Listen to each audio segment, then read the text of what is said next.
ఉప్మా ఇడ్లీ లాంటి చట్టాలతో ప్రశ్నించే వారిని భయపెట్టాలని చూస్తే ఇక్కడ ఎవ్వరూ భయపడరు.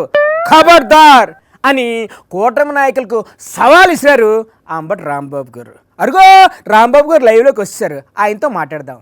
గురుగారు చెప్పండి. అసలు సోషల్ మీడియాలో చంద్రబాబు నాయుడు గారు పెయిడ్ ఆర్టిస్టులను పెట్టి వీడియోలు చేస్తున్నారు, చూశారుగా మీరు అందరూ. అదో పెద్ద ఆర్టిస్టా, అందుకే వాళ్ళ దగ్గర చాలా మంది ఆర్టిస్టులు ఉన్నారు సార్. నాలాగా ఓ డ్రెస్ వేసుకుంటాడు గడ్డం పెట్టుకుని. మరి ఆ వీడియోల గురించి అడిగితే ఏటంటారు బాబు గారు? దీనికి ఏం చెప్తావా చంద్రబాబు నాయుడు గారు అంటే దానికి ఏం చెప్పడు. మగన్ను కొట్టి మొగసాలకు ఎక్కడం అంటే అదే మరి. కొత్తగా టాస్క్ ఫోర్స్ చేశారంట ఈ రాష్ట్రంలో. ఎందుకు గురుగారు?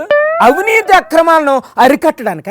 సోషల్ మీడియా మీద యాక్షన్ తీసుకోవడానికి. అసలు ఎందుకండి సోషల్ మీడియా అంటే వాళ్ళకంత భయం? అదేదో ఉప్మా చట్టం అందుకు కేసు పెట్టారంట ఎవరో ఆయన. మరి అలా అనొచ్చా? అనరా మరి. అలా ఎలా అంటారండి? ఎక్కడ కావాలో అక్కడ పెడితే దాన్ని ఉప్మా చట్టం అంటారు, లేకపోతే ఉప్మా చట్టం అంటారు. చట్నీ లేని ఉప్మా చట్టం అది. అవునా? దాన్ని ఉప్మా చట్టం అంటే మళ్ళా కేసు పెడతారా? ఎందుకు పెట్టరు? ఉప్మా చట్టం కాక ఏం చట్టం అది? పలావ్ చట్టమా? గారు మీరు ఇలా ఉప్మా ఇడ్లీ దోశ అనడం మానేయకపోతే మీ మీద కూడా ఎవరో ఒకరు కంప్లైంట్ ఇస్తారు. ఆ తర్వాత మీ ఇష్టం అండి బాబు.